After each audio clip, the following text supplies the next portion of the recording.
Hello viewers, আজকে আমি তোমাদের সঙ্গে আলোচনা করতে চলেছি বিভিন্ন নদীর নাম এবং সঙ্গমস্থল।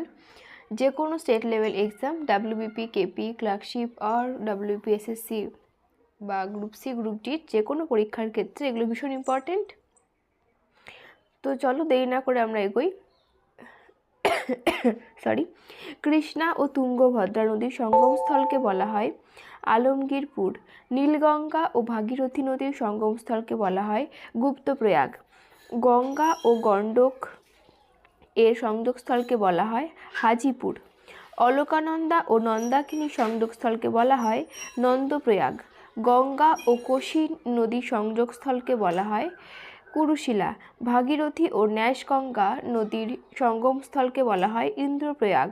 সোম নদী ও মন্দাকিনী নদীর সঙ্গমস্থলকে বলা হয় সোমপ্রয়াগ। অলকানন্দা ও ধৌলি গঙ্গা নদীর সঙ্গমস্থলকে বলা হয় বিষ্ণুপ্রয়াগ।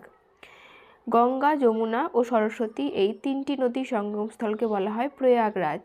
শতদ্রু ও বিপাশা নদীর সঙ্গমস্থলকে বলা হয় হারিকে জলাভূমি। অলকানন্দা ও মন্দাকিনী নদীর সঙ্গমস্থলকে বলা হয় রুদ্রপ্রয়াগ। গঙ্গা ও যমুনার সংযোগস্থলকে বলা হয় এলাহাবাদ। গোদাবরী ও ইন্দ্রাবতী নদীর সঙ্গমস্থলকে বলা হয় ভদ্রকালী।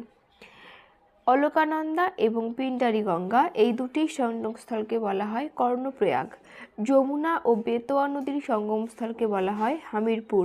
শ্যামগঙ্গা ও ভাগীরথী নদীর সঙ্গমস্থলকে বলা হয় শ্যামপ্রয়াগ। অলকানন্দা ও ভাগীরথী নদীর সঙ্গমস্থলকে বলা হয় দেবপ্রয়াগ।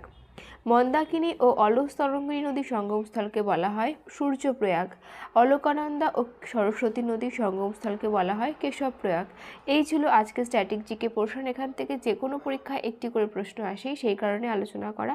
দেখা হচ্ছে নেক্সট ভিডিওতে। আজ এই পর্যন্তই।